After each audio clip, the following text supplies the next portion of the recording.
Hello, everyone. Welcome. My name is Julianne Meyer, and I am the host of Own Your Wellness. And I'm glad to be back from Denver. I had such a fabulous time this last weekend. But I got to tell you a little secret. There was a tornado or almost tornado right before I took off. So how scary is that? I'm here. I'm safe. Yay. So without further ado, let's just get into the conversation straight away. I have an amazing guest today. Her name is Lorie Eber. Let's bring her on. Welcome to the show, Lorie. Thanks for having me. I'm excited to have you here. A little dose of the East Coast always does my soul well, like so much good. Got a dyed in the wool New Yorker here. Watch out. I'm going to speak English at you. I love it. I love it. A straight shooter, guaranteed. I just appreciate that being in California. There's a lot of softness here, as you know. So I appreciate somebody who gets to the point and tells it like it is. And not that you're rough and tough, but you say what it is. And I appreciate that. Good. We're going to have fun. Absolutely. So I would love for you to share with the audience a little bit more about yourself and your own wellness journey. How much time do you have? I'm old, Julie. Take a while. 23 years as a corporate litigator, career number 1. Loved it. Too much stress, done, retired. 10 years of self-discovery. Speaking of getting right to the point, didn't really happen that way. A lot of different attempts at different things, and finally ended up with wellness coaching. I've been doing this for about 8 years.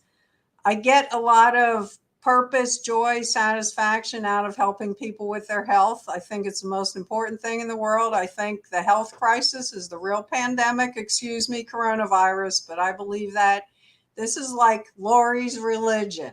And the way I help people with their health is behavior change. It's the only thing that works. So that's what I do. That's who I am. I'm enjoying life. You know, you said something really important about behavior change because most people know to eat more vegetables and drink water and sleep and exercise and all that. But do they actually do it? No, most people, it's not a lack of knowledge. It's the execution falls short. And a lot of that is just, if you look at the world around you, it's designed to make you fat and lazy, which is the title of one of my books.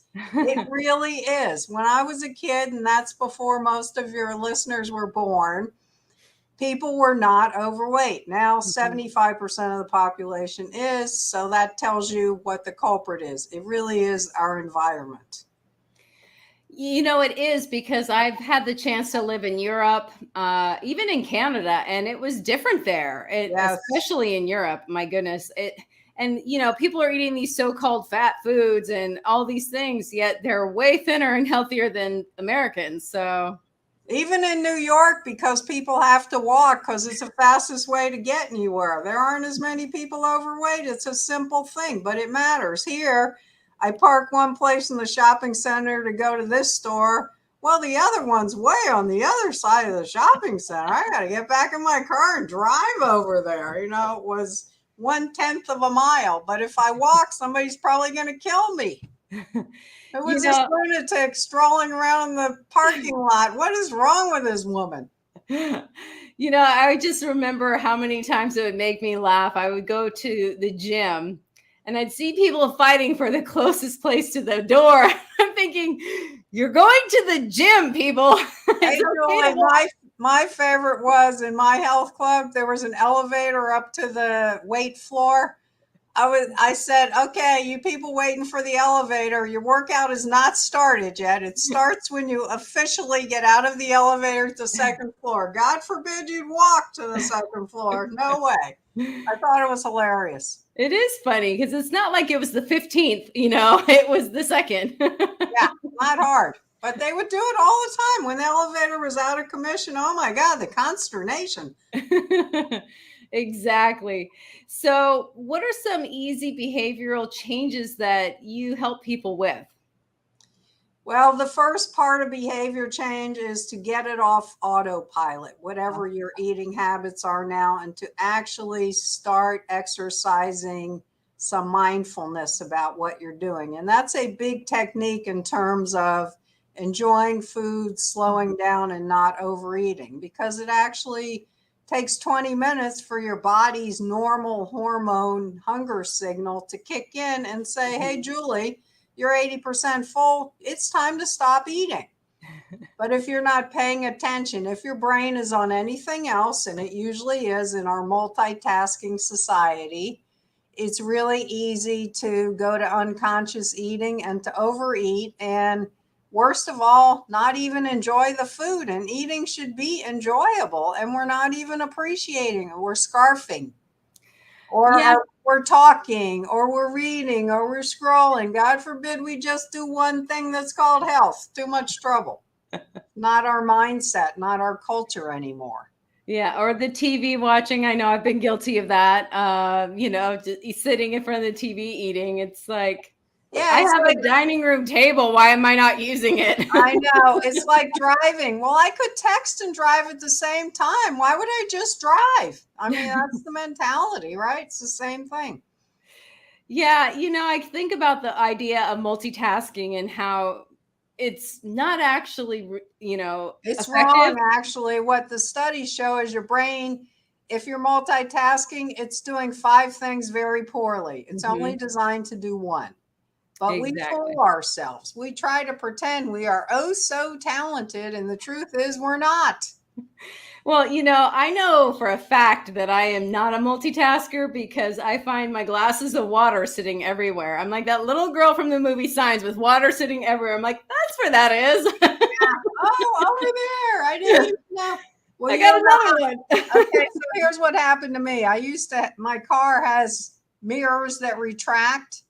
And because I don't pay attention to, did I lock the car? Because it's a finger thing, When I walk away, then I go, oh, did I lock the car? I would look back and they'd be retracted. So I'd know, well, the retraction thing isn't working. So now I have to walk back to my car and make sure I did it. What a pain in the butt. I got to get that fixed.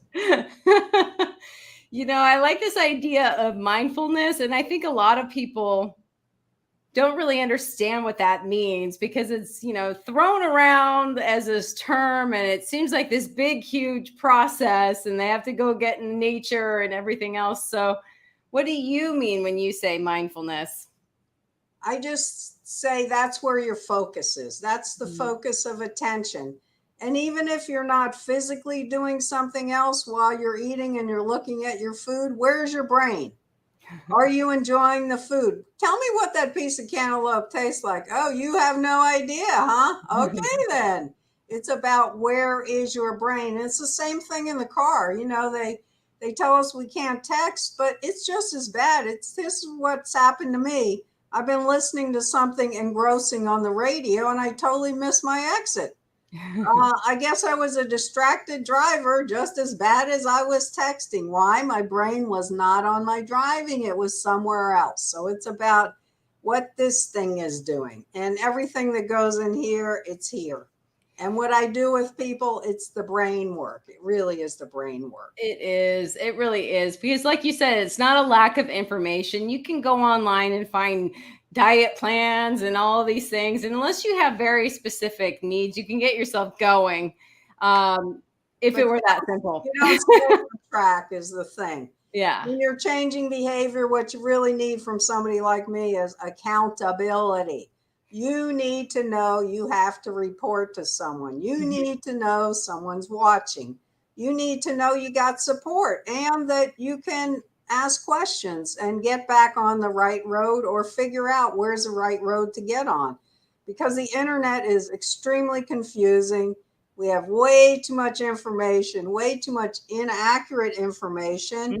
And if you don't have the background I do, there's no way to tell what's reputable and what isn't. It's too hard. I mean, is coffee good? Is coffee bad? Or eggs good or eggs bad? Should I eat butter or should I eat margarine? It's like, I don't know. Or my girlfriend's doing a juicing diet. She lost weight, so I'm going to do that.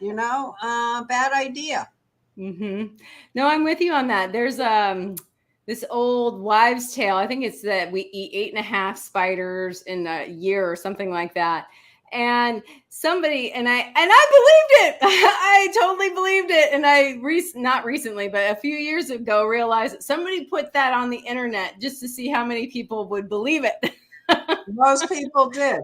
Exactly. Well, here's the other weird thing. Nutrition research and the things we think we know about nutrition, it's amazing how ill-founded some of these things are. For example, how long does it take to change a habit? Well, that I don't know. What have we heard? What did you hear? I've heard 30 days. I've heard 60 days. I've heard 21 days. Yeah, 21 days is the number that's most commonly referred to. And so I did the research to find out where that came from, and it blew me away. Here's the answer to it. There was a surgeon. He did face work, not cosmetic like Botox, but people who had deformities. So he changed their face so they looked more normal. Mm-hmm. And the way the 21 days was derived, he found it took them 21 days to recognize their new face. Oh, wow. That's the basis of it takes 21 days to change a habit. How flimsy is that? And so now that they've actually done some research, well, of course, the answer is it's all over the place. It depends. Mm-hmm. What's the health habit? How hard was it for you to change? Were you about ready to change it? Was it a big process? And they're finding the average is more like a couple of months, but it varies drastically. And I have found sometimes something I'm holding on to, some habit, I think it's going to be really hard to change. I try to change it, and then I'm like, oh man, that was easy. I guess I was just totally ready. And something that's like a nothing that I think, oh, I can cut this out. It's stupid. Why am I doing it? Oh man, I'm holding on like dear life. Yeah, because it's not that important. Right. So we have a lot of myths. For a lot of times it was you eat fat, you get fat. Well, that turned out to be totally wrong and probably caused a lot of the obesity problems we have now, which belatedly they're admitting. Exactly. And, and it depends on who's paying for these studies also. Oh, yeah. I read a study about how great blueberries are, and right away I scroll to the bottom to see disclosures. Oh, it's the blueberry manufacturers of the U.S. Oh, what a shocker. I like to call them brain berries. I heard that somewhere. I thought that was really fun. But yeah, I mean, especially everybody's a bio individual. So, if you have an allergy to something, it doesn't matter if it's the healthiest thing on the earth. It's not good for you. So, and what we do know is that people metabolize the same foods very differently, which is shocking. They've done studies on twins, identical DNA, and fed them the same foods and looked at glucose reactions. And they're totally different in a twin. Exactly. So what's going to happen eventually, and I'm sure I'll be dead by the time this actually happens, despite the fact that people are selling kits already because they can, there's going to be an individual diet for every person. I mean, we have the general parameters of a healthy diet. We know that you got to eat from the healthy food groups. We know that the more plant-based, the better. We know that the stuff God put on the planet is really what we should be eating, as I often encapsulate it. Did it grow in the ground? Did it grow on a tree? Did it walk? Did it swim? Okay, maybe you should be eating that. Is it in the processed food aisle? Not so much. Exactly. I keep thinking because I'm mostly vegetarian. So, and I just grew up that way. And now I actually have to eat that way, whether I'd like to or not. But, it makes me think about the vegetarians that eat, the fake meat and the fake cheese and the fake this and the fake that. I'm like, that is just as unhealthy as anything else. That's exactly true. And can I tell you my vegetarian story, Julie? Please share. Okay, so I'm a teenager. I want to annoy my mother. Plus, I read a diet from a small planet, something like that. It was a big, well-known book at the time, and it was all about, you want to preserve the planet, you don't want to eat any animals. So here I am living in Manhattan. I swear to God, I had never seen a chicken in my life, but all of a sudden it was super important to me not to eat an animal. And added bonus, I could annoy my mother. Now she had to make me a special dinner. What's not to like? So I decided to be a vegetarian, and I actually got my brother in the scam too. Well, I kept it up for 14 years, and people thought I was being oh so holy, oh so wonderful. At the time, there was nothing in a restaurant to eat because it wasn't a thing. But this was my vegetarian diet: pizza, pasta, desserts. Veggies? Why? I got everything I like. I'm eating from all the important food groups. So now when clients come in and they say, I'm on a vegetarian diet, I say, okay, what do you eat? Exactly. And you're right. A lot of those processed vegan, vegetarian foods are terrible. I don't know if you want me to mention brand names, you probably don't, but some of the processed burgers trying to be meat-like, they've spent decades trying to perfect the right mouthfeel, the right juiciness. There's a lot of stuff in there. It's extremely processed.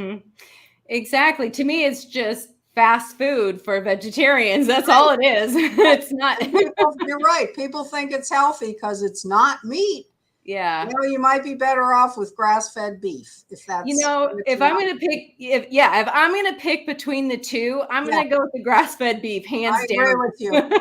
I totally agree. And I think, the genesis of a lot of that was because a lot of the younger people don't want to eat a lot of beef because it's associated with heart disease. They know that. And this is a way to continue to get them to come to the fast food joints. Exactly. And it's worked wonderfully well. And now we got everything. They're working on fish now. How disgusting is that? Oh, well, I do know about tuna because that was what I ate growing up, tuna, which is the imitation tuna. Yeah. Actually, it wasn't bad, but you add some mayonnaise to anything, I'm sure.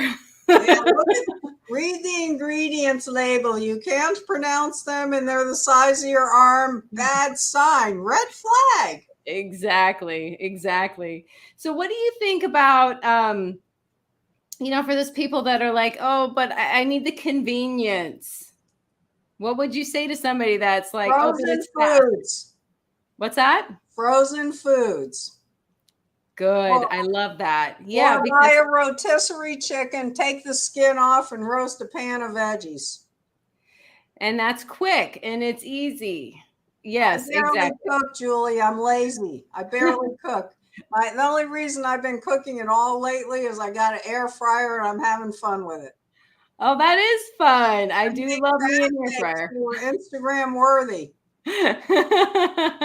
I like that. My thing too is it's funny what people, and I'm just going to use myself as an example because I don't want to offend anybody, but it's funny how our brains work. It's funny how our brains work because I came from a really unhealthy place. I was unhealthy for quite a few years. And when I decided I was going to change my diet and get back to my healthy ways, I'm talking, I was fast food and I was, candy and all soda and all of these things that were obviously not good for me. So now all of a sudden I want to eat fruits and vegetables. And I just did like a 180. And my thing was, and I'm using the blueberry example, I heard it has to be organic blueberries. So I'm thinking I can't afford organic blueberries. So I might as well just have a Twix. It's like, it didn't even dawn on me. I could just get regular blueberries and that would still be better than a Twix bar. But yes. And you're talking about organic. My feeling about organic is, if that's your hot button, do it. It's a lot of extra money, and there is a clean and dirty list, which is a pesticide test on every year that's very reputable. And they test the pesticides in all kinds of produce, and they have a list of which ones, and that's very helpful. And I know strawberries are usually the worst, so that's worth buying organic. And the other way to think of it is, if it has a thick rind that I'm not going to eat, I'm not all that worried about it. Exactly. No, I'm the same way, and I love that list because it really helps me when I was trying to save a ton of money by eating healthy. And it makes a huge difference. But it's interesting too, because then there comes that whole, do I buy local or do I buy organic? Which is better? And, how far down the rabbit hole am I going to go? Yeah, and that's the thing. It's interesting that you mentioned that, because I find this sometimes. I say to people, would you stay in the forest and stay out of the trees? Keep the big picture going. I had a client once. He had a very unhealthy diet, but he kept coming in bragging to me he wasn't using any fake sugar. He was using that stevia. Okay, that's interesting. What did you eat this week? Oh, a bunch of garbage, and I ate way too much food. Oh, that's great, the stevia thing, or no GMOs, no GMOs. If that's your hot button, do it. But keep the big picture in mind. Are you eating whole foods? Are you cutting out the junky food? Are you cutting out the snacky food? Do you know what a portion size looks like? Are you eating on a regular basis? I have so many clients who they starve themselves until dinner. They don't eat all day, and they're amazed they're overweight. And it's kind of amazing. I'll get someone in here who's 300 pounds, and I'll find out it appears they eat way less than I eat. How could that be? It's because their body's going, oh my God, she's not going to eat. Store it as fat, store it as fat. They don't understand eating on a regular basis. That's what your body likes. Boring. Same thing with sleeping. Sorry, it wants you to go to bed and get up every day. It does not know it's Saturday, and it should make an exception. And I'm really glad that you said that about the eating, because so many people think, I need to lose weight, I'm going to cut calories. I know people that are down to 400 calories a day, and I'm thinking, you're starving. Yes. You're not feeding your brain either. So right. It's not I don't know how they function.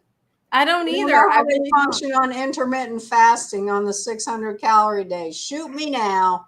Well, I just think about, it's not that you're starving just your fat cells. You are starving your brain. You're starving your heart. 20% of your blood flow. You don't even have any blood flow when you're doing that. It's ridiculous. It's like, I'm going to start my car up, but you know what? I'm not going to give it any fuel till tonight. Oh, that's going to work.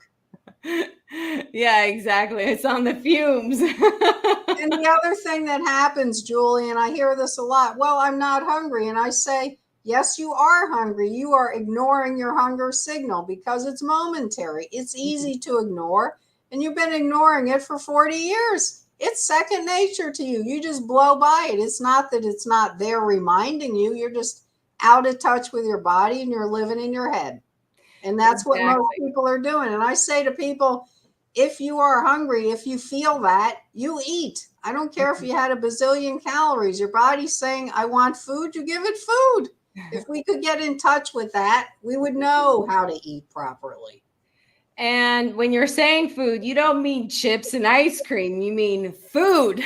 Yes, and if you're not starving, you're more likely to make healthy choices. Once you're starving, biology kicks in, and you know what it says?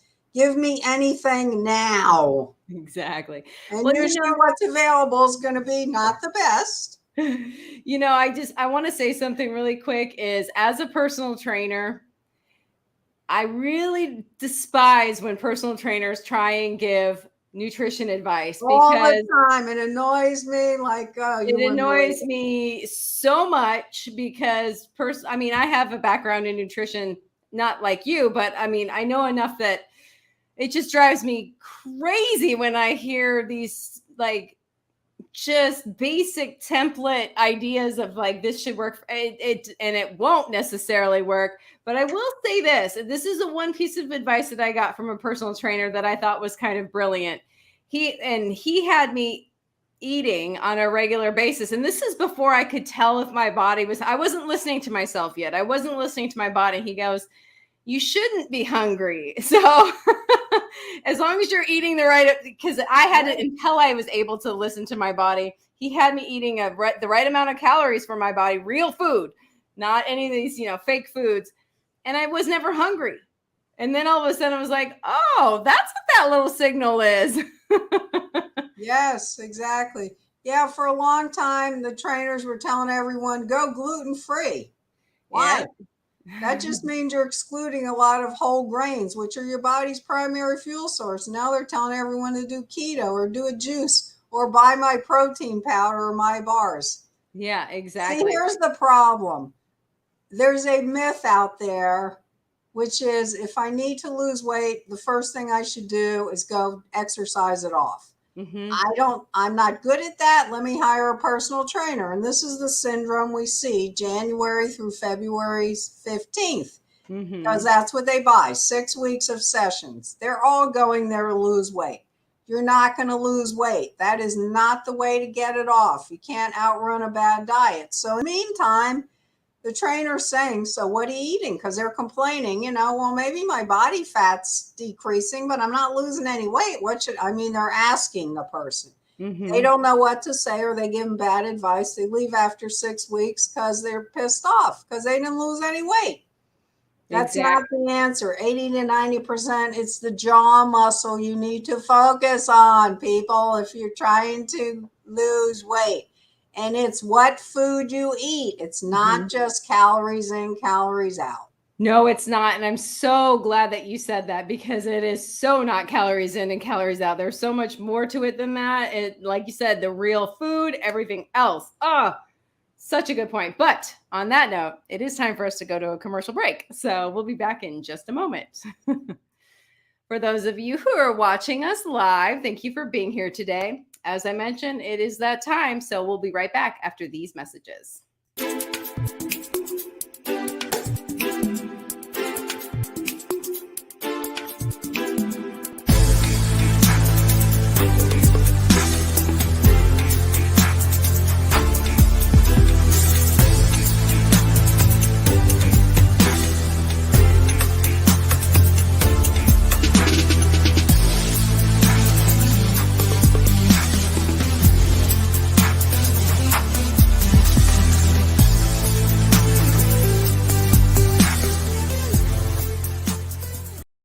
Are you someone who is struggling to move forward because you suffered a loss? Maybe you're even finding it difficult to complete the most basic tasks. Are you looking for a way to start enjoying life again without feeling guilty or the resistance to do so? Spiritual life coach Sarah Stockham saw a need for people who haven't learned how to grieve without putting their entire lives on pause. And so she created a program that solves this issue called Choosing Life Right Now. This program is simple and you can do it on your own. If you are ready to learn how to feel your grief while still being able to smile, to honor the sacredness of what took place as a loss, and yet still continue to live with joy, and if you'd like to take care of your whole being with grace and love, then I'd like to invite you to experience her new program called Choosing Life Right Now. Sarah is currently offering her program for the promotional price of $77, but it won't stay at this price for long. To learn more, check out her website. The address is on the screen.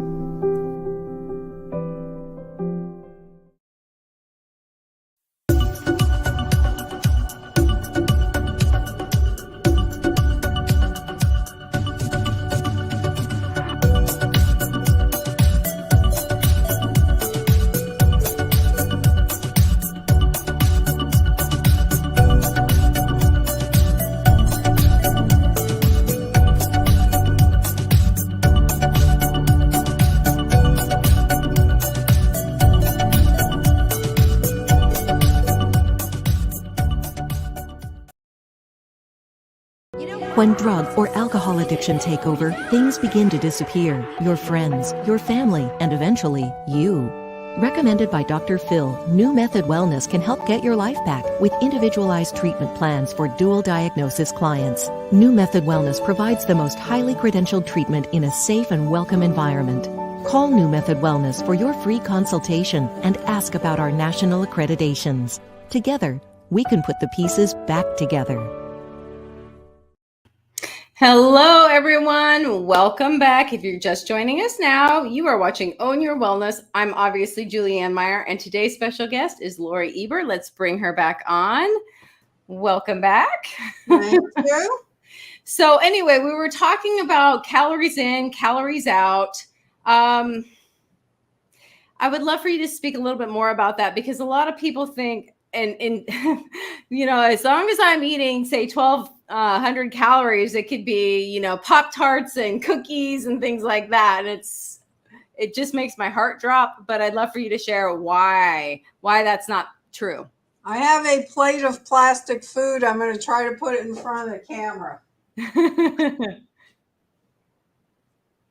See if it works.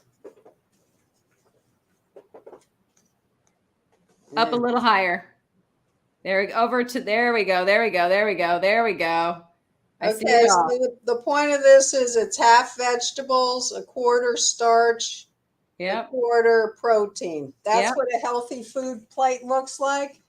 That fills the plate. It's the veggies. Hardly any calories are taking up half of the plate. Very nutritious.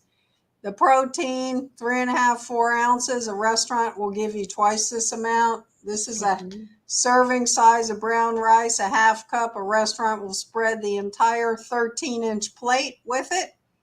Very, very different. This is a healthy plate. This is a lot of work for your body to digest. The protein is enough to keep you full.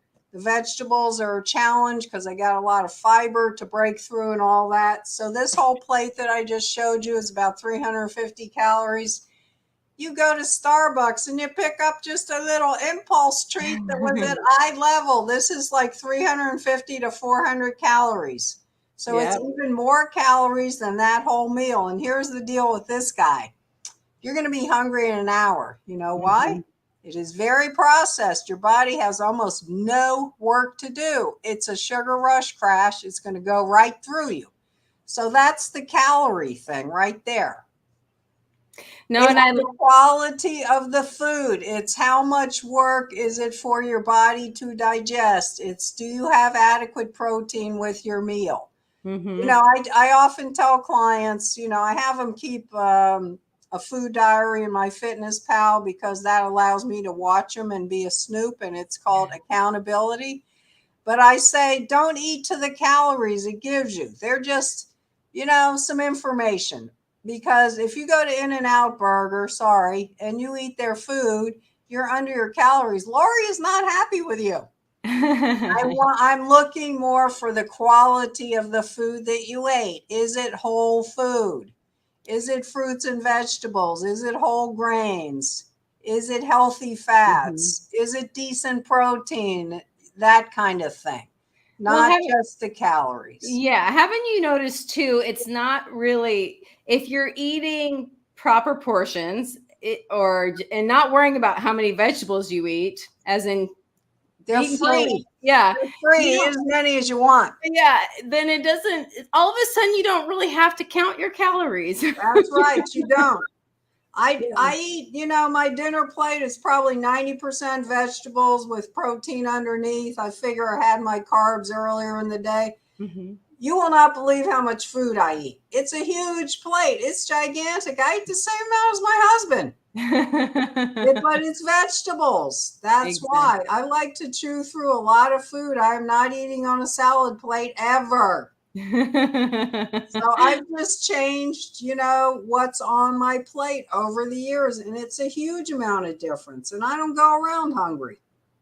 Exactly. No, I love that too, because a lot of people think that, you know, they're going to have to just have like this little bitty amount of food because it doesn't work like that though. We eat with our eyes, and we want to see a lot of food, and you still can do it. You just got to change what's on a plate. Exactly. And haven't you noticed too that when you are actually paying attention to what you're eating, those chemical processed food, it doesn't quite taste the way you remember it. Yeah, well, we do know that taste buds adapt. I often say no one was born in a fast food joint. So your taste buds get accustomed to whatever you feed them. And something that's really interesting is there's research now that show that when you have a baby, the baby's taste buds are already accustomed to what you ate during pregnancy. How frightening is that? Frightening is that, pregnant women?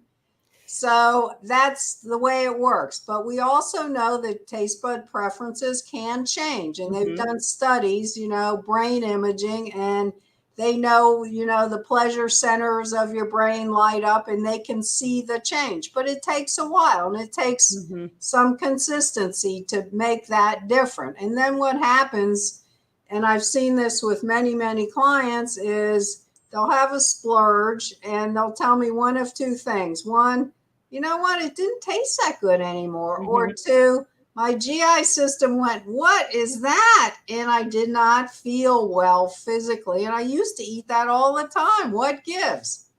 Taste buds have changed. Exactly. And once that change happens, the behavior is going to stick, because you go and have the fast food, it's not going to be an enjoyable experience anymore.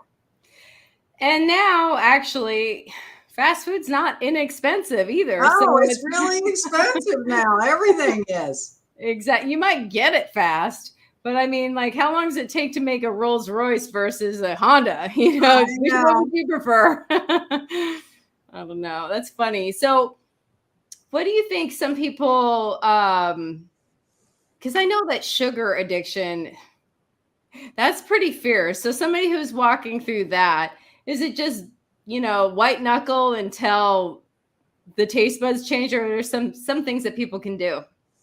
Fruit. Find other ways to get your sweet tooth satisfied. I came up with something easy that I like, because I definitely have a sweet tooth. I take a whole apple and I leave the skin on. I chop it into very, very teeny pieces. I put it in a microwavable bowl. And then I put the sweet spices in it, apple pie spice, cinnamon, nutmeg, those kinds of things. I put that in there. I put it in the microwave oven for a minute and a half. It comes out. It's like Lorie's version of apple pie without the crust. So it's 100-calorie, healthy, whole food, but it tastes like dessert now, because it's caramelized now. It has things like that can help. If you grill fruit, it's really, really sweet. We have a fig tree now. It's producing. Put them in the air fryer. They are fabulous. Put a peach on a grill. It's great. You can find other things that are sweet that aren't so caloric and so processed. But to say I'm not eating anything with added sugar ever again is probably going to backfire. But the point is, if you get away from so much processed food, then the sugar in a naturally occurring food like fruit tastes really good. I know this from experience, because as a kid, I ate all kinds of packaged sugary stuff. And as a vegetarian, I just admitted that.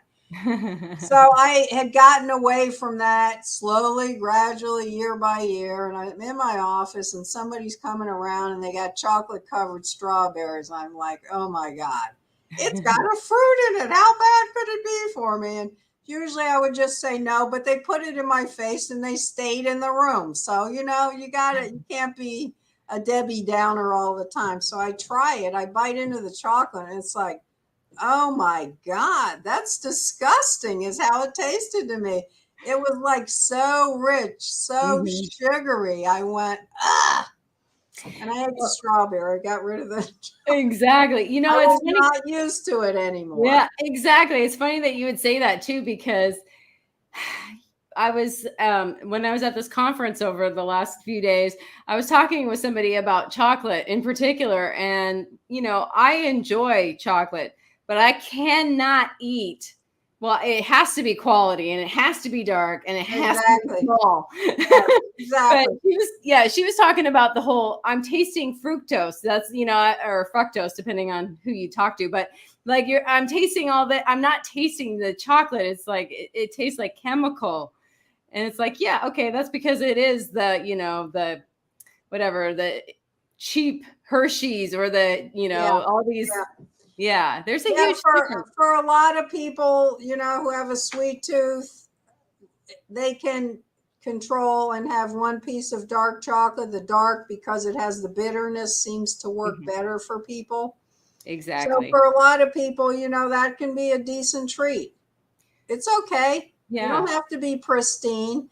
But the story is, if you get those and they're in your house and they keep calling your name and all of a sudden you're eating 8 of them, guess what?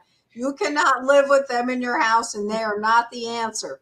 So your Thank you. snacky thing in the house has to be something that you got to be fairly desperate to want. And when you have it, you don't want 8 of them because it ain't that good, or you feel like it's Yeah. satiated me. I don't want any more.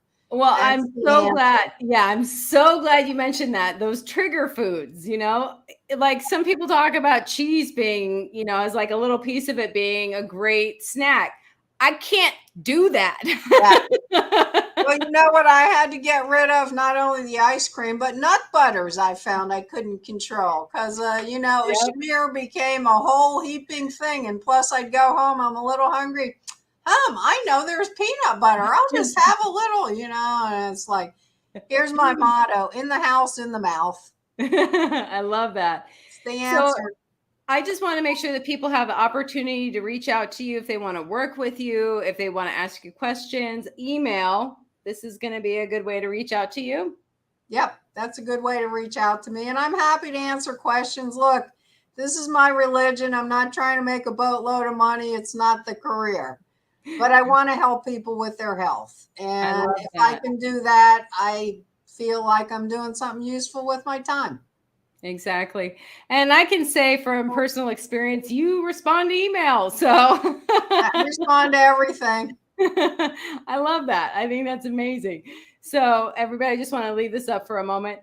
But I'm just curious too. I mean, we've talked a little bit about sugar. We've talked a little bit about gluten. What about the whole dairy thing? We touched on meat and cheese, but what are your thoughts about milk, cheese, all that?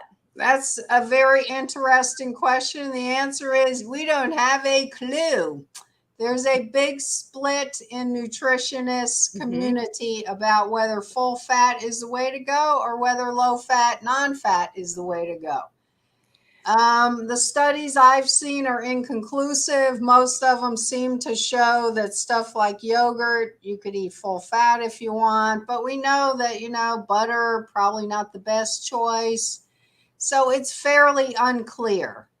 To me, it's kind of a matter of use some common sense and see what works best with you. I experimented with non-fat yogurt and then I went to full fat, because there's some thinking and there's some logic to this. The mouthfeel is good. Maybe it satiates people better with a high fat. So overall, it decreases the calories. So I tried full fat, no fat yogurt. You know what? I couldn't tell the difference.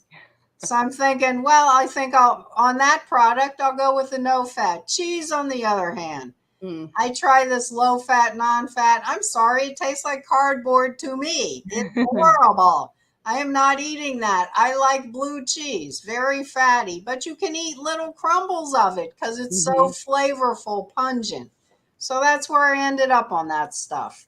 I don't use butter. I use a yogurt-based spread, which is not the greatest either. It's made out of soybean oil and stuff. But I think that's better than butter. So, we don't know the answer to that one. And dairy is good. It's got protein. It's got calcium. You need to keep it unless you have, an allergy. Well, that's the thing too. Something that you were saying about the full fat versus the low fat yogurt, for example. I mean, to me, I could eat either or, except my body prefers full fat. Yeah. And that's the thing, I say, listen to your body. A lot of times people will come in and say, do you test for, food sensitivities? And I say, no. And I wouldn't recommend those tests. They're not reliable. And here's the thing. Your body is telling you, you eat something and you feel lousy. Guess what? The body said, I don't like this. Listen. Yep. But they don't listen. They want some, piece of paper with some numbers on it, which isn't even scientific to begin with. If you have a gluten allergy, you have a gluten allergy. If you're lactose intolerant, you are, because your body tells you. You just got to pay attention. Exactly. No, that's a really great point. And, something that you said that I really want to sort of touch on was about enjoying your food. Because working with particular clients, I'm like, you hate kale, then don't eat it. My body does not like kale. When I eat kale, it says, Lorie, what would you like me to do with this fibrous stuff? I'm not a happy camper. But I have found, maybe the baby kale, maybe if it's shredded, but it's really not my friend. And it's not the miracle food. It's very nutritious, but so is a lot of other stuff. And, we often hear this thing about a colorful food plate, and it's absolutely true. And actually, the colors indicate different antioxidants and nutrients. Go figure. Nature's given us a signal. So one thing I tell my clients is I want you to go on a food adventure with me. Go to the grocery store, find a piece of produce. You don't even know what it is. Take it home, Google the thing, find out what it is, find out how to prepare it, expand your food horizons, because otherwise they're stuck in this, well, I love this, but now I can't have it. I can't have this. I have to give up this. No, the answer is broaden your food horizons. And the other thing I tell people is, look, healthy food can taste good. It needs to taste good. If it tastes like penance, you are not eating it, and I don't blame you. So find ways to make it taste good. It's not that hard. I give them a million suggestions. Roasting vegetables is, a panacea for the vegetable hater. Because what happens is in the oven or in the air fryer, it caramelizes the sugars. They taste really good all of a sudden. I couldn't eat Brussels sprouts or asparagus if they weren't roasted. To me, they're disgusting. But once they're roasted, it's a whole different world. You brought up a really good point, especially with the Brussels sprouts, because my boyfriend said, I hate Brussels sprouts. I hate them. And I don't ever want to eat them. And then he had them off the grill and he said, oh my goodness. Yeah. So, maybe what restaurants do with them, because they've become a thing now. They got to drown them in oil and put bacon on them. Why? I know that's not my thing either, but I love the idea of eating food you like. And like you said, it's a penance otherwise, because who wants to sit there and eat something that they don't want to eat? Not me. Me either. So also, I just want to make sure we pop up your phone number as well, so people can reach out to you this way. So people, there you go. Write it down. Reach out. Reach out. Feel free. She does answer her phone. But something that I was thinking about was, I had this lady that I worked with, and she used this analogy about relationships. You don't want ice cream for the relationship, because that's not healthy. And straight broccoli is not the most fun either. So you want broccoli with cheese. And she used that for like a relationship. That's pretty good. That's what I tell people. You got to find the right balance that works for you. I don't want you to be a social hermit and be afraid of restaurant dining. But we do know if you're going to eat most of your meals in a restaurant, you're going to be overweight and unhealthy. That's the nature of it. They're in the customer satisfaction business. They're not in the health business. But that doesn't mean you don't have a normal life. You got to find a way to be healthy, which is mostly just being conscious, making better choices, asking for changes, paying attention to what you're doing, not caving into social pressure all the time. You don't want to be Debbie Downer. You want to have a normal life, but you want to pay attention to your health because it matters to you. And when you start doing that, Julie, what you find is there are other people doing that. You just didn't notice them before. And then you look at other people who are doing what you used to do, and you go, oh my God, that used to be me. Look at this guy. He has no idea what he's eating. And then you go, I used to do that. Yeah, exactly. And, it's kind of like this fear of missing out, or, like, I know that because I used to work in addiction recovery. So a lot of people that would come into rehab are like, you mean I can never go to the bar again? Yeah. Like, but once you're out of, you don't drink anymore, all of a sudden it's not the same. Right. And what I say to people, and this is another way of saying the same thing. If you hang out with healthy people, it's a lot easier to be healthy. It is a lot easier. And if all your friends are fast food, or all they do is eat all the time, maybe you want to think about making some new friends. Exactly. And the fun thing is, I know for me, when I've made huge changes in my life and needed to make new friends, it was scary to let go, but it's amazing. The universe doesn't allow there to be a void. No, it's true. It's true. I Yeah, mean, keep it if going. you want to stay motivated to exercise, you go to a boutique gym and you get to know the people, and they're like, Mhm. okay, Julie, where were you last week? That Exactly. helps. They care. Just Exactly. a little And community develops, and that's a big common interest to have together. yeah, something that you mentioned about the boutique gym made me think about too, about the idea of, well, not the idea, the fact that if you want to lose weight, it's 80 to 90% your diet, which is a fact.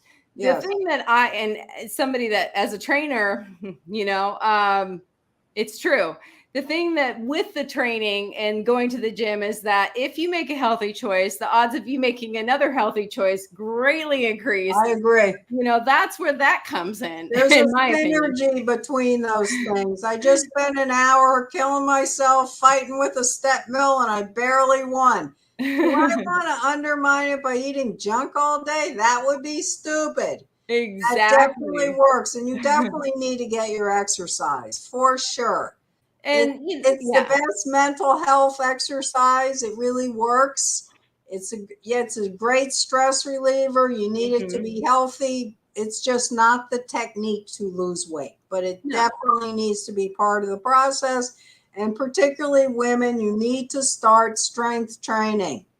Amen. It's good for your bones. Yep. You got to keep it. Muscle mass goes away with age. The older you Mhm. get, the faster it goes. But it's easy to replace, but you got to spend the time, and you can't be afraid of it, and you're not going to bulk up. There's no way. You don't have the right hormones. Do not worry about that.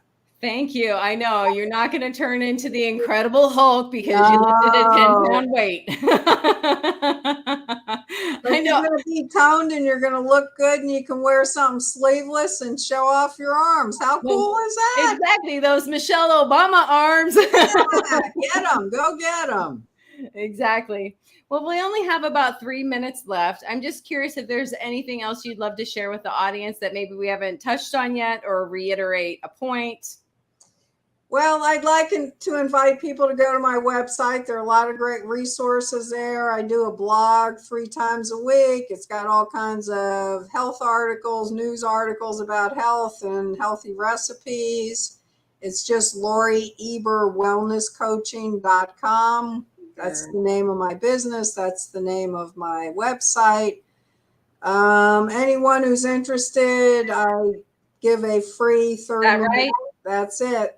Okay, there we I go. give a free 30-minute consultation because I want to make sure you can stand an obnoxious New Yorker, that kind of thing. And I'm happy to tell you all kinds of information about my program, and also just give away free advice. I don't care. If you decide you don't want to coach with me, I'm cool with that. I just like to spread my religion. I really wish people would start paying attention to their health. It's absolutely the pandemic that's going on, and actually it is related to the other pandemic, but unfortunately word didn't get around that obesity was the biggest risk factor for getting a very severe case of COVID. They didn't get that out there. Now let's talk about masks, social distancing, vaccination. This would be hard to pay attention to our health, so we're going to excuse all that and go to some, It's that microwave started down that society. road. Yeah, it's that microwave society mentality. Let's focus on the minor detail, not the Yes. big elephant. Right. Not something that we could do that would improve everyone's lives for so many reasons, Exactly. Well, Lorie, I just want to say thank you so much for being on the show today. It has been an absolute pleasure. And hopefully you'll be back again soon. My pleasure. Thank you very much, Julie. I appreciate the opportunity. Thank you. Have a great night. Bye-bye. And that is all the time that we have for today. We will be back again later this week. So join us then. Until then, enjoy the rest of your week. We'll see you soon.